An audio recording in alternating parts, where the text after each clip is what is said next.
Musibye mutyano, good afternoon, bon après-midi, mujebale komwe mikwano jange ate abekomide ku Rainy Media.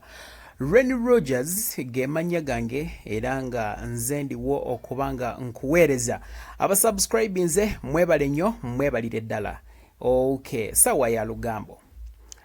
Kakati wabaddewo ebibadde bitambula ku mikutu gya social media egy'enjawulo nga muno mwemuli Facebook awamu ne Instagram.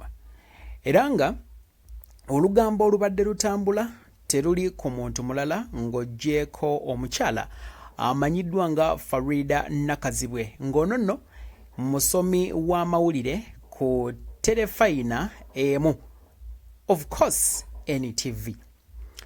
Agabadde gatambula gongera okulaga nti Faridah Nakazibwe ono yandibanga bamukubye ekidaala.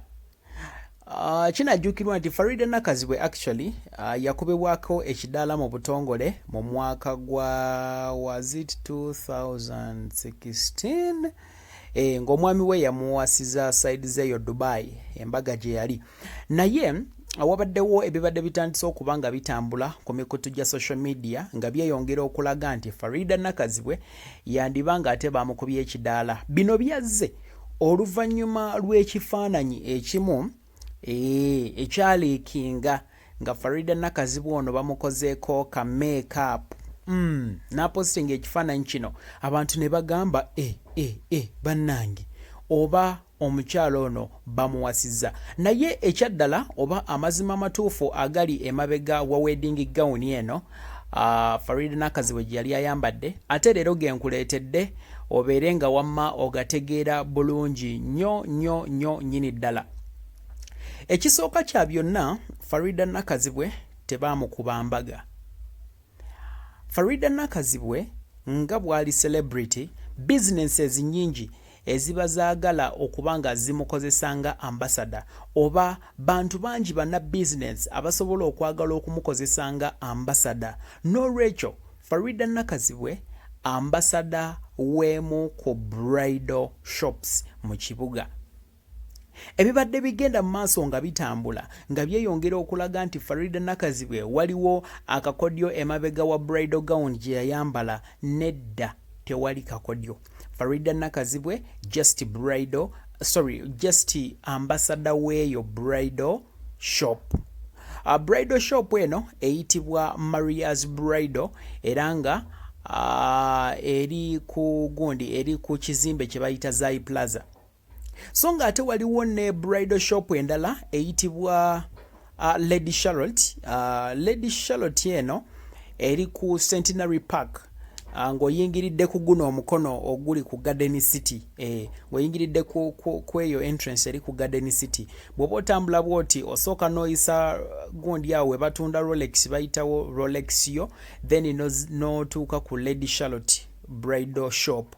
Awo waliwo like edduuka we batunda ebyabagole byonna era nga Faridah Nakazibwe ono y'omu ku ambassadors wabula nkyanoonyereza ndaba oba akyali ambassador w'eggundi w'edduuka eryo naye nga baliyita Lady Charlotte Bridal Shop liri awo ku Centenary Park ng'oyise eno ku mukono oguliko Garden City side zeno nga oviiridde ku Yusuf Lule Road.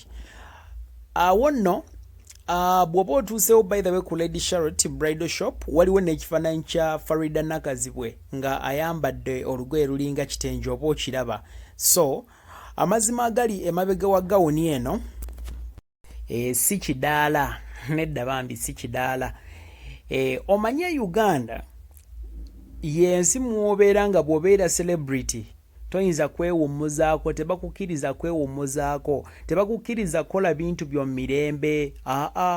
Obulamu buba tebukyali babeera bakulingiriza era nga ffe tukulingiriza bannamawulire. Anyway, Faridah Nakazibwe ono ate era bwe yamala okuba nga yeekubya akafaananyi ako yavaayo n'agenda ku mukutu gwe ogwa Instagram n'ateekayo n'agamba nti sorry corona, oba okitegeera. So anyway yalabika bulungi nnyo.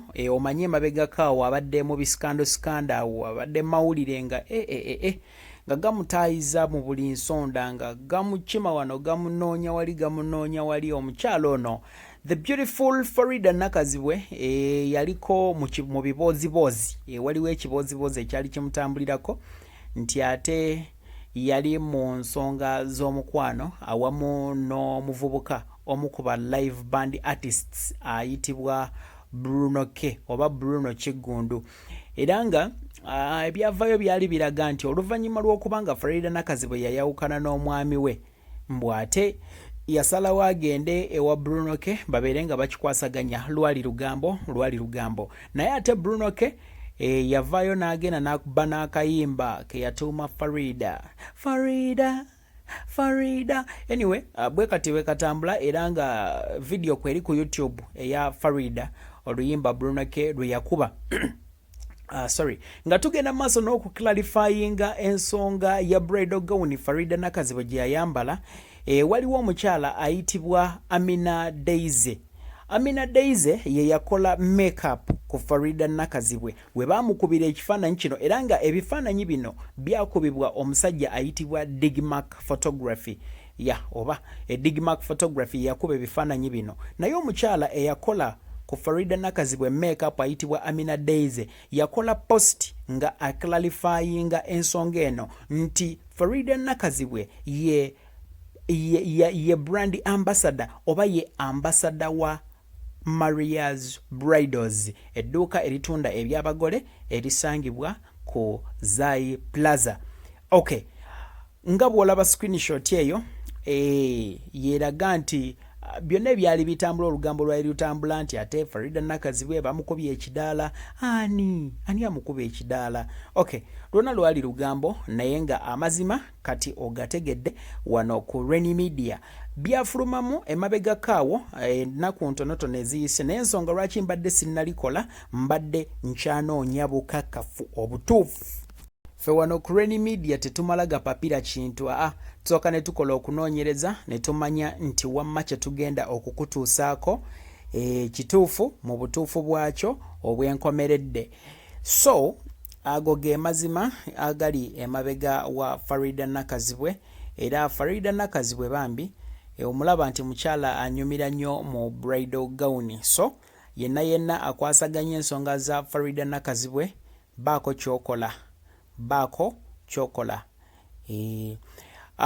nyongera ate okubanga mbabuuzaako mikwano gyange abali mu nsi ez'enjawulo okusinziira eyo nga mutulaba nabweye nkutumiddeko nnyo ebale kubanga obeerako ku mukutu anyway abatulabira mu nsi z'Abawarabu Saudi Arabia Dubai abali mu Omani abali e Qatar abali e Turkey mwena abatulaba bambi mbeebaza nnyo mbeebaliza ddala era mwebale kubanga musubscribinze mugende mu maaso n'okusubscribinga abatannaba tubeere nga ate tubatuusaako buli ggulire Rainy Rogers be my name and right about now I want to sign out but before I sign out I want to say keep safe stay at home and please wash your hands so that you may fight in this pandemic. Blaze up everyone, love you all.